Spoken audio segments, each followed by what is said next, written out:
A big winner from that tortured, chaotic Iowa vote. A little later than we anticipated, but better late than never.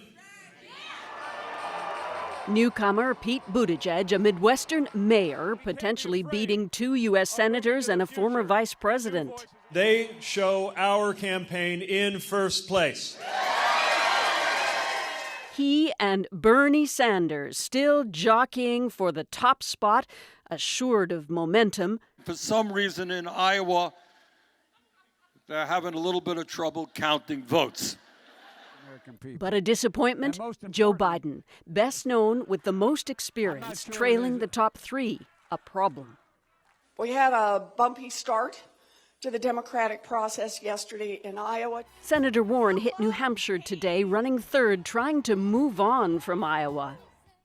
As chair of the party, I apologize deeply for this. The state Democratic Party struggling to recover from a colossal counting failure. The bottom line is that we hit a stumbling block on the back end of the reporting of the data. But the one thing I want you to know, we know this data is accurate. But hours before Iowans arrived yesterday for what was to be the triumphant opening act of the 2020 election, the party knew there were problems. A brand new app to tabulate results didn't work at all. I couldn't even get off the screen. I'd end up with more people than there were actual people there. The app wouldn't download or even open in some cases. It was new and unfamiliar to volunteers. My main concern with the app was we didn't have a whole lot of time to play with it, to kind of understand what it was going to do. Turns out it was a coding problem, which has now been fixed. The app's designer saying we sincerely regret the uncertainty caused. No kidding. In the end, the old pen and paper cards saved the day. They're still being counted and verified tonight. All right, so Susan, we're still waiting, obviously, on a big chunk of votes to come, but can you sketch out how this shapes the race?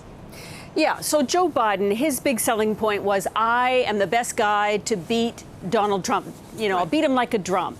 Yesterday, Iowans chose 3 other candidates other than him to do just that. Secondly, Sanders and Buttigieg are really tight at the top, but that's in Iowa. Nationally, Sanders does poll first or second, Buttigieg quite a bit far down. So it's early. There are 3rd more votes to come out of Iowa. It's only the first state. It gives us a glimpse, but too early to predict a trend. I will say, historically, there's often an Iowa surprise, but no one expected this kind. No, not like this. Susan, thank you very much. Appreciate that.